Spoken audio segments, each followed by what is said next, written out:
Title: I can hear someone breathing behind my bedroom wall. Help this channel grow. Like the video, leave a comment, and subscribe for more stories. This helps us a lot. Thank you. The story begins. This story was never meant to be shared. It lingered in the walls, in the quiet moments when the night held its breath.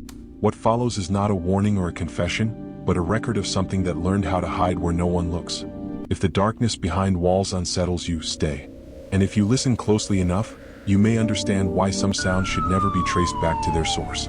The house had existed longer than its record suggested, standing at the edge of a thinning neighborhood where demolition permits outpaced renovations. It was narrow, tall, and pressed too close to its neighbors, as if it had been built with urgency rather than care. The structure bore no obvious signs of decay. Its paint was intact, its roof recently repaired, and its windows clean. Yet there was something about it that discouraged curiosity. Dude, spam The house appeared complete, but not finished, as though it were still waiting for something to arrive. The man who moved in did so out of necessity, not desire. He had come alone, carrying little more than furniture and fatigue. The listing had promised quiet, privacy, and thick walls. That last detail would later feel like an intentional mockery. On the first night, the house performed as expected. It held the cold out, muted the street, and absorbed the sounds of settling wood with the patience of something that had done so for decades. The bedroom was on the second floor, positioned at the back of the house. One wall faced the neighboring property, separated by only a narrow gap that sunlight rarely reached. The interior wall itself was plain, freshly painted, unmarked by nails or imperfections. It was the kind of wall that invited forgetfulness. It offered no reason to look at it twice. Sleep came lightly during those first nights. The unfamiliar geometry of the space caused the mind to stay alert, cataloging shadows and adjusting to new proportions. The house emitted its usual nocturnal noises: pipes contracting, distant traffic softened by insulation, the low hum of electricity moving through the walls. None of it seemed unusual. The first sound that did not belong arrived shortly after midnight on the fourth night. It was not loud. It did not announce itself. It was a subtle interruption, like a breath taken too close to a microphone. Slow, rhythmic, and deliberate. At first, it was mistaken for the wind slipping through an unseen crack. Then for the house itself, shifting under the weight of cooling air. But it persisted with a consistency that mechanical explanations failed to satisfy. The sound came from the bedroom wall. More precisely, it came from behind it. Breathing. The man lay still, letting the darkness settle. He listened, expecting the sound to falter or reveal its true nature. Instead, it continued, measured and calm. There was no urgency in it, no strain. It was the breathing of something at rest, comfortable in its confinement. He did not approach the wall that night. The mind has a way of shielding itself when confronted with the unfamiliar, assigning mundane explanations where none fit. He attributed the sound to shared ventilation, to a neighboring house, to his own pulse echoing in his ears. Eventually, exhaustion overpowered vigilance, and sleep arrived in fragments. The next morning, the wall appeared unchanged. No stains, no cracks, no evidence of disturbance. It was solid beneath his palm, cool and unyielding. The paint showed no discoloration. The baseboards were intact. There was nothing to suggest that anything could exist within it, let alone breathe. Daylight reduced the memory of the sound to something distant and manageable. The rational mind reclaimed its territory. Yet when night returned, so did the breathing. This time it began earlier. Not immediately, but with purpose, as if waiting for the room to reach a certain stillness. The pattern remained steady, but there was something else now. A faint irregularity, like the sound was adjusting itself, syncing with the environment. It was no longer simply present. It was aware. The man sat up in bed, orienting himself toward the wall. The sound did not stop. It did not quicken. It did not retreat. It remained exactly as it was, unbothered by attention. That indifference unsettled him more than any sudden movement could have. He placed his ear against the wall. The breathing grew clearer. There was depth to it, a sense of space that suggested more than a hollow cavity. The sound carried texture, the subtle rasp of air passing through something organic. It was close enough to feel intimate, but distant enough to remain unreachable. He pulled away, heart pounding, and spent the remainder of the night awake. When morning came, it brought no relief. The house looked the same. The wall remained ordinary. The daylight offered no explanation. The following days introduced new disturbances. The breathing began to shift locations, sometimes seeming higher up the wall, other times closer to the floor. It never crossed into another room. It never followed him. It stayed confined to that wall as if bound by an invisible boundary. Sleep deprivation sharpened his senses and eroded his patience. He inspected the room thoroughly, checking for vents, crawl spaces, and structural anomalies. The blueprints provided by the landlord showed nothing unusual. The house had no shared walls. The neighboring building was separated by enough distance to rule out human proximity. The gap between the structures was too narrow for access, too shallow to house anything substantial. The sound continued regardless. By the end of the first week, it had become impossible to ignore. It accompanied him into sleep and followed him out of it. The breathing grew louder, not in volume but in presence. It began to feel intentional, as though it was being directed rather than produced. He began to notice patterns. The breathing slowed when he remained still. It deepened when he shifted in bed. On nights when he stayed awake longer, it mirrored his rhythm, adjusting its pace to match his own. It was no longer simply a sound in the wall. It was an interaction. The realization brought with it a cold clarity. Whatever existed behind the wall was not a residual noise or an environmental anomaly. It was responsive. It was listening. Fear, once introduced, reshapes perception.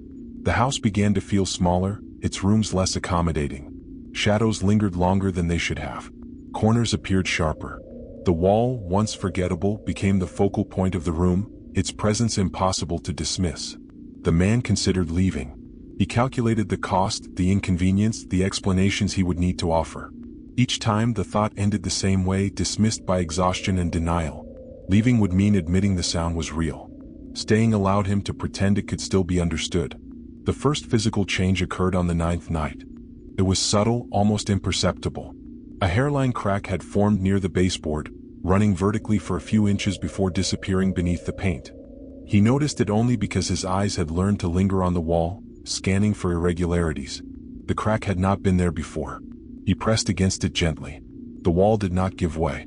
The crack did not widen. It remained static, as if it had always existed and simply waited to be seen.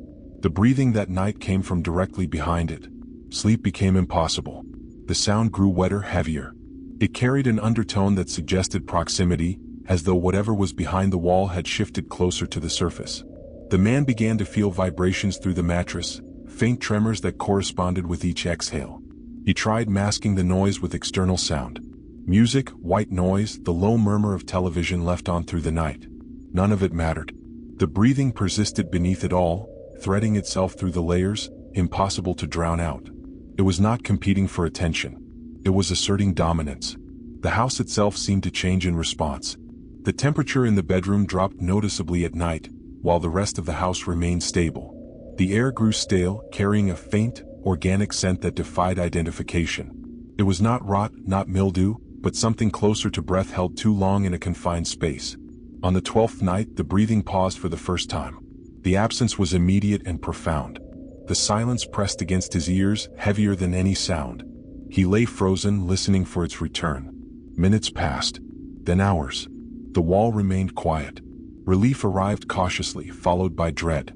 Just before dawn, something shifted behind the wall. It was not a sound. It was a pressure, a subtle displacement of space that caused the wall to bulge inward by the smallest margin. The paint stretched but did not break. The bulge receded slowly, as if testing the limits of the barrier between them. The breathing did not return. Morning revealed no evidence of what had occurred. The wall was smooth, the crack unchanged. No marks, no residue. The house resumed its neutral posture, indifferent to the terror it had hosted. The man did not leave that day. He stayed because fear had rooted itself too deeply, binding him to the source of it. He needed to understand. He needed confirmation. Without it, the experience would remain uncontained, capable of following him anywhere. That night, the breathing returned. It was closer than ever. Not behind the wall. Inside it.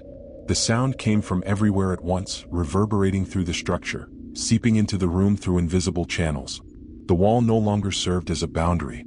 It had become a conduit. The man sat upright, every nerve alert. The breathing matched his own perfectly now, each inhale mirrored, each exhale synchronized. The room felt occupied in a way that transcended physical presence. The wall exhaled with him. A second crack appeared, branching outward from the first like a vein. The paint along its edges darkened slightly, as though dampened from within. The breathing deepened, carrying with it a sense of anticipation. Whatever was behind the wall had learned enough, and it was no longer content to remain unseen. the second chapter of the man's experience did not begin with escalation, but with normalization. That was the most dangerous part. The breathing became part of the house's rhythm, folding itself into the structure like an uninvited organ that nevertheless functioned as if it had always been there. Fear did not disappear, but it dulled, reshaped into something quieter and more corrosive. The human mind, when pressed against the incomprehensible for too long, adapts in ways that favor survival over sanity. The man began to sleep again, though not deeply. His rest came in shallow intervals, punctuated by moments of awareness where the breathing filled the room like a second atmosphere. It was no longer startling. It was constant. The terror shifted from anticipation to resignation, which made it far more dangerous. The wall no longer represented a threat that might act, but a presence that already had. The cracks spread slowly over the next several nights. They did not fracture violently or spiderweb outward as damaged plaster should. They appeared deliberately, thin lines that traced unnatural paths across the surface of the wall. Some curved where no structural stress existed. Others stopped abruptly as though reconsidering their direction. The man cataloged them without conscious effort, memorizing their shapes, their distances from one another. He began to recognize them the way one recognizes features on a face. The breathing changed in response. It grew uneven at times, breaking its perfect synchronization. There were moments when it lingered between inhale and exhale, holding the air as if savoring it. During these pauses, the room felt suspended, heavy with expectation. When the breathing resumed, it carried a new quality, something strained and wet, as though the act itself required effort. The man stopped trying to block it out. Instead, he listened. He learned its patterns, its moods. He noticed that it intensified when the room was dark and quiet, and softened when exposed to light or sound. Not disappeared, never disappeared, but retreated slightly as if conserving energy.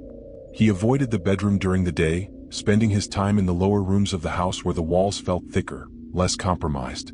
Even there, the sense of being observed persisted, a residual awareness that clung to him regardless of proximity.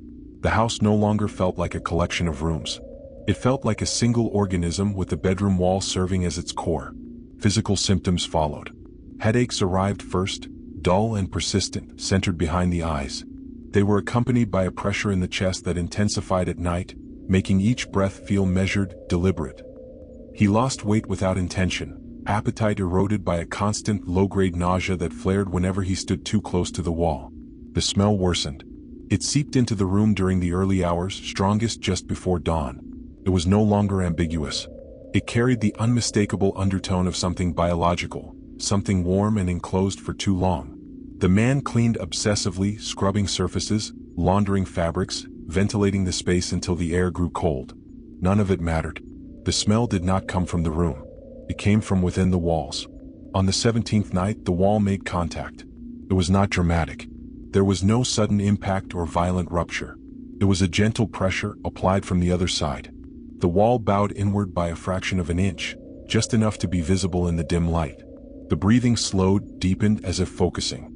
The man did not move.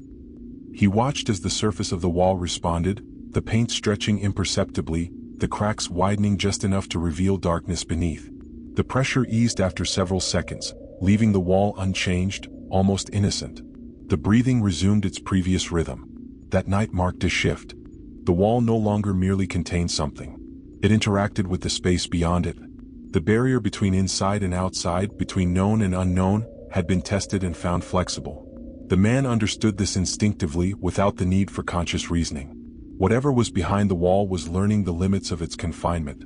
Sleep abandoned him entirely after that. He spent nights sitting upright, eyes fixed on the wall, tracking its subtle movements. The breathing no longer bothered to synchronize with his own. It followed its own cadence now, confident, unhurried. Occasionally, it faltered, producing a sound that suggested obstruction, as if air were passing through something that did not belong in its path. The cracks began to leak. At first, it was moisture seeping slowly from the fissures and collecting along the baseboard. The liquid was clear but viscous, clinging to surfaces rather than dripping freely. It carried the same organic scent that had permeated the room, stronger now, undeniable. The man cleaned it without thinking, wiping it away as though it were a spill, an accident that could be undone. It always returned. The house responded to these changes with indifference. No pipes burst. No alarms sounded. The structure remained intact, as if complicit in what it concealed. The man contacted the landlord, describing vague concerns about dampness and unusual smells. The inspection that followed revealed nothing. The wall appeared solid, dry, and structurally sound. The cracks, though present, were dismissed as cosmetic. The breathing did not reveal itself during the inspection. It waited. That patience unsettled him more than any overt manifestation could have. It suggested awareness not just of him, but of circumstances, of observation. Whatever existed behind the wall understood when to remain hidden. The man began to notice changes in himself. His thoughts grew intrusive, looping back to the wall regardless of his efforts to distract himself. He found himself standing in front of it during the day, hand resting against the surface, listening for sounds that were no longer there. The silence felt wrong, empty in a way that suggested absence rather than peace. He dreamed of narrow spaces. In these dreams, he moved through corridors that tightened around him, walls pressing inward until movement became impossible.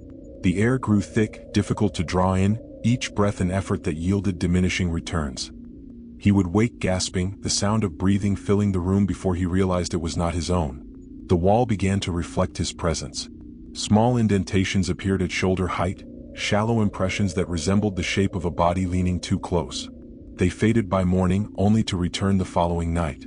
The cracks aligned themselves in patterns that mirrored human anatomy, branching and intersecting in ways that evoked ribs, spines, joints. The breathing grew louder. It no longer confined itself to the bedroom. It traveled through the house at night, reverberating through hallways and floors, audible from rooms far removed from its source. The man followed it once, moving through the darkened house with cautious steps, tracking the sound as it shifted and echoed. It always led him back to the bedroom wall. The realization that it could move without moving, that it could occupy multiple spaces without leaving its origin, eroded his remaining sense of control. The house was no longer a container. It was an extension. On the 23rd night, the wall opened. Not completely. Not yet. A section near the center of the crack softened, the surface yielding under its own weight. The paint peeled back in thin strips, exposing a layer beneath that was not drywall. It was darker, fibrous, and faintly reflective, as though coated in moisture. The breathing emerged from this exposed section with startling clarity.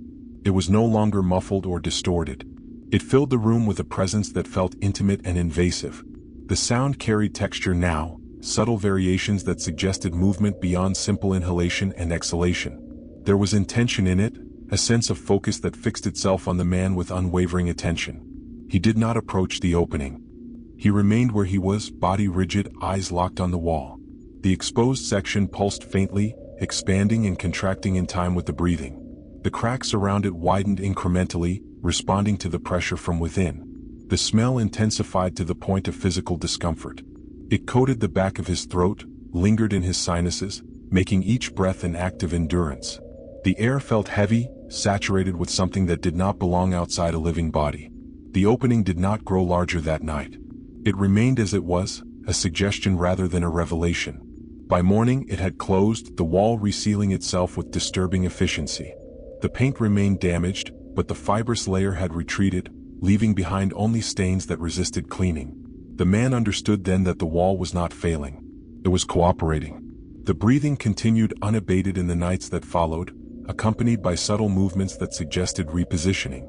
The wall shifted in small ways, its surface responding to internal changes. The man began to feel vibrations through the floor, through the furniture, through his own body. He started to lose track of time. Days blurred together, distinguished only by the return of night and the breathing that came with it. His reflection in mirrors appeared unfamiliar, features drawn tight by exhaustion and fear. He avoided looking at the wall during the day, knowing that its stillness was temporary, a facade maintained only while it was observed. On the 29th night, the breathing changed again. It grew labored, uneven, punctuated by sounds that suggested obstruction. The rhythm faltered, stuttered, then resumed with renewed intensity. The wall responded violently this time, shuddering under the strain, cracks widening rapidly, paint flaking away in large sections. The man felt a sudden, overwhelming certainty. Whatever was behind the wall was no longer content to breathe. It wanted space. The wall bowed inward, more dramatically than ever before, its surface distorting under the pressure from within. The exposed fibrous layer stretched thin, tearing in places to reveal darkness beyond. The breathing erupted into the room, no longer contained, no longer patient. The house groaned in response, its structure protesting the change. The man backed away, heart racing as the wall continued to deform. The cracks spread outward, branching aggressively, undermining the integrity of the barrier. The breathing reached a crescendo, filling the room with a sound that was unmistakably alive. And then, abruptly, it stopped. The silence that followed was absolute. The wall froze mid-distortion, its surface held in an unnatural shape, as though time itself had paused. The man waited, every sense strained, expecting the sound to return, expecting the wall to give way. It did neither. The silence lingered, heavy and oppressive, carrying with it the promise of something withheld. Whatever was behind the wall had learned enough, and it was preparing to emerge. The silence did not mean safety. It meant control. In the hours that followed the sudden absence of breathing, the house entered a state of suspension. It did not creak or settle. The pipes did not murmur. Even the distant noises of the outside world seemed muted, as though the structure had insulated itself not just from sound, but from reality. The man remained in the bedroom, unmoving, afraid that the smallest action might disrupt whatever fragile equilibrium had been reached. The wall stayed distorted, bowed inward like a held breath that refused to release. The cracks remained open, their dark veins cutting through the paint with unnatural precision. The exposed sections did not dry or harden. They glistened faintly, alive with subtle movement beneath the surface. Time lost its meaning. Without the breathing to measure it, the night stretched into something unrecognizable. The man's body responded before his mind could process what was happening. His chest tightened, breath growing shallow as though the air itself had thickened. Each inhale felt insufficient, each exhale incomplete. The room carried the sensation of being occupied by something that no longer needed to announce itself. When the breathing returned, it did so from inside him. The sensation was subtle at first. A pressure beneath the sternum, rhythmic and foreign, as though his lungs had been joined by another set operating just out of sync. Panic followed instinctively, but it found nowhere to anchor. The sound was no longer external. There was no wall to listen to, no direction to turn away from. The wall responded immediately. Its surface relaxed, the bowing receding slowly as if satisfied. The cracks sealed themselves partway, not disappearing but narrowing, tightening around the damage they had already inflicted. The fibrous layer withdrew completely, leaving behind stains that resembled handprints pressed from the inside. The house exhaled. The man stumbled backward, collapsing onto the edge of the bed, body shaking. His own breathing sounded wrong to him now, too deliberate, too heavy. Each breath carried an echo that did not belong, a faint doubling that lingered in his chest after the air had already moved on. Sleep took him against his will. When he woke, daylight had returned, thin and gray, filtering through the bedroom window without warmth. The wall appeared normal at first glance. The distortion was gone. The cracks were fewer, less pronounced, their edges dry and brittle. Only the stains remained, impossible to scrub away, embedded deep within the paint. The silence was complete. No breathing, no vibration, no pressure. Relief came cautiously, like an animal approaching something that had already wounded it once. The man moved through the house slowly, testing its response. The air felt lighter. The smell had faded to something faint and distant. For the first time in weeks, the house felt empty. That emptiness unsettled him more than the presence ever had. He left the house that day. He packed only what was essential, abandoning furniture, personal items, anything that felt contaminated by proximity. The decision felt sudden but inevitable. The fear that had paralyzed him for weeks transformed into urgency, sharp and focused. Whatever had happened in that bedroom was not finished. It had simply changed its method. The house did not resist his departure. No sounds followed him as he closed the door behind him. No pressure built in the walls. The structure stood quietly, observing, its secret sealed behind layers of wood and plaster. From the outside, it looked exactly as it had the day he moved in. Complete. Ordinary. Empty. He did not return. Days passed, then weeks. The man relocated, choosing places with newer construction, thinner walls, open floor plans that left little room for concealment. Sleep came slowly, cautiously, but it came. The memory of the breathing dulled with distance, softened by the reassuring presence of noise and light. The sensation in his chest never fully disappeared. It remained as a faint awareness, a reminder of something that had altered him at a fundamental level. Doctors found nothing wrong. Tests returned normal. The pressure was dismissed as stress, anxiety, a lingering response to trauma. He accepted these explanations because the alternative required acknowledging something that had no place in rational thought. The dreams continued.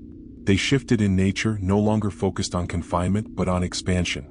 In these dreams, he stood inside familiar rooms that gradually grew too small for him, walls pressing outward instead of in, straining to accommodate a presence that did not belong. He would wake with his heart racing, breath echoing strangely in his ears, as though the sound were arriving from somewhere deeper than his lungs. The first incident occurred 3 months after he left the house. He noticed it while brushing his teeth one morning. The mirror reflected his face accurately, but the space behind him seemed wrong. The wall of the bathroom appeared closer than it should have been, its surface subtly distorted. He dismissed the impression as fatigue, stepping aside to test the distance. The wall did not move. That night he heard it. Breathing. Not loud. Not immediate. Just beneath the ambient sounds of the apartment, threaded through the hum of appliances and distant traffic. It was faint, irregular, unfamiliar in its restraint. The man froze, every muscle locking into place as recognition set in. The sound did not come from the walls. It came from within the room itself, directionless, omnipresent. He left that apartment within days. The pattern repeated. Each new space provided a brief reprieve, a period of quiet that allowed him to believe the experience had been tied to a place rather than himself. And each time the breathing returned, subtly at first, then with increasing confidence. It never manifested as aggressively as it had in the original house. It did not crack walls or distort surfaces. It no longer needed to. The man began to understand. The thing behind the wall had not been trapped. It had been gestating. The wall had served as an incubator, a boundary that allowed it to learn, to observe, to adapt. It had studied his rhythms, his fears, his physical responses. It had mirrored him long enough to become something that could exist without the barrier that once defined it. The wall had not contained it. It had shaped it. The breathing grew stronger over time, more synchronized with his own. There were moments when he could not distinguish between the two, when the act of inhaling felt shared, cooperative. His body responded instinctively, adjusting its pace to match a rhythm that no longer originated from him. He stopped sleeping near walls. He rearranged furniture obsessively, creating open spaces around himself, minimizing points of contact. The behavior provided temporary relief, but it did not address the source. The breathing adapted, filling the space regardless of configuration, unconcerned with obstacles. It followed him everywhere. The realization that it no longer required a house, a wall, or a room to exist marked the final erosion of his resistance. Whatever had been born in that bedroom had integrated itself into him, not as a parasite but as a companion. It did not cause pain. It did not demand attention. It simply breathed. The man withdrew from others. Social interactions became exhausting, each conversation requiring effort to mask the internal awareness of something sharing his space. He avoided close proximity, afraid that someone else might hear it, might notice the subtle doubling of sound that accompanied his presence. No one ever did. The thing was careful. Years passed. The breathing settled into a steady rhythm, indistinguishable from his own. The pressure in his chest became familiar, even comforting in its constancy. The fear faded, replaced by a resigned understanding. The thing was not going to leave. It had no reason to. The man stopped running. He found a place to live that suited the new reality. A narrow building older than advertised, with thick walls and limited natural light. The structure felt accommodating, its proportions familiar in a way that unsettled him. The bedroom wall faced another building at close range, separated by a narrow gap that sunlight rarely reached. On his first night there, he slept deeply. The breathing was strong, confident, filling the room with a presence that no longer needed concealment. The wall responded subtly, its surface warming beneath his touch, as though welcoming something it recognized. The man placed his hand against it and felt a faint vibration in response. The house had found what it needed. The breathing deepened, no longer separate, no longer foreign.